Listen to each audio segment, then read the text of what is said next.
At ayan mga guys pala yung aking mga guys, yung ibon na mabait po siya mga guys. Mula nung sisiw pa siya mga guys. Ito guys, lalapitan ko guys itong bayaw ko. Masipag to mga guys itong bayaw ko. Yan o. Ano kang ginagawa na naman niya? Kahoy na naman yan mga guys. Bibigyan ko ito ng pangmerienda mga guys. Ayan o. Lalapitan ko mga guys. Bon! Anong ginagawa mo dyan? Kuha kahoy. Ha? Ha? Kuha kahoy pagsugnod.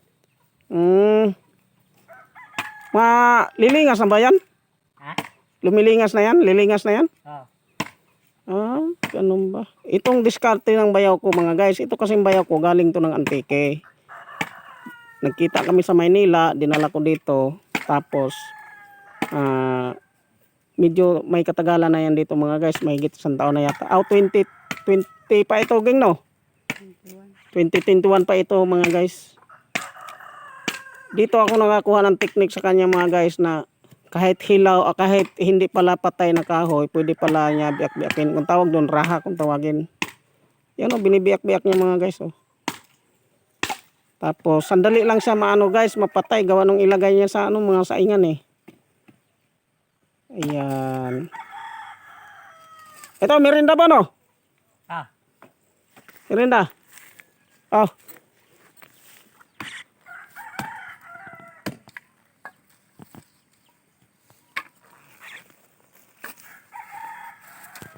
Merindahin natin mga guys itong bayaw ko kasi sa kasipagan niya ba. Bigyan natin pang merinda mga guys. Oh.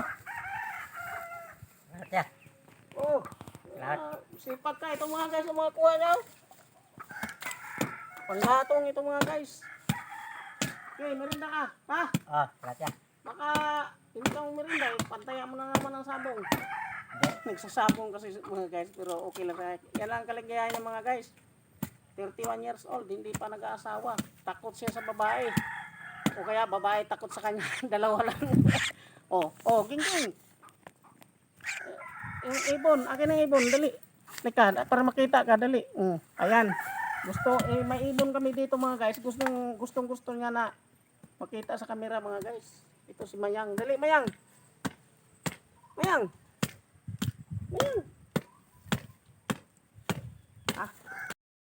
Hello guys, magandang hapon sa inyong lahat mga guys. At nandito ako ngayon sa aming bahay at pupuntahan ko ngayon mga guys yung aking bayaw. Ayan yung nag puputol-putol ng kahoy mga guys. Sobrang sipag itong bayaw ko na ito mga guys. At humahanga po ako sa kanya mula nung dinala ko siya dito mula Manila hanggang dito sa aming probinsya sa Leyte. At ito pala po ay aking bayaw ito na si Bonbon Anisito at 31 years old siya mga guys. At kaya dinala ko po siya dito mga guys sa aming probinsya dahil napariwara na kasi ito doon sa Maynila mga guys. Nagiinom-inom na lang hanggat sa naglasing-lasing na lang siya. Tapos hanggat sa hinit and run siya ng motor na yung paa niya mga guys, yung tawag nun na baluktot yung paa niya. Buti na lang medyo bumalik-balik na ng konti mga guys, kaya naawa ako sa kanya dahil bayaw ko siya mga guys. At ito mula nung dinala ko rito na yung 2021 mga guys, at dito ko nakikita yung kanyang mga kasipagan mga guys. At ito po pala mga guys yung katulong dito sa mga pag-aalaga ng mga hayop mga guys, gaya ng inahin na baboy mga guys. At ito pa lang mga gantimpala nito sa pag-aalaga nito sa aking bayaw mga guys. Kasama ko yung asawa ko pag-aalaga sa mga inahing baboy mga guys. Binibigyan ko pala siya mga guys ng halimbawa nanganak yung baboy mga guys, yung inaalagaan yung inahin, bigyan ko siya bawat inahin, bigyan ko siya ng isang biik bawat manganak mga guys. Ganun po yung aking binibigay sa kanyang pabor mga guys. At saka binilhan ko rin po siya ng isang service niyang motor mga guys. Murahin lang namang mga motor mga guys, yung Rossi mga guys. At yung pong binili ko po sa kanya para may service ko po siya, may service po siya sa tuwing pupunta siya gaya ng mga baryo, barangay kung sa lungsod ng municipal ng Bato.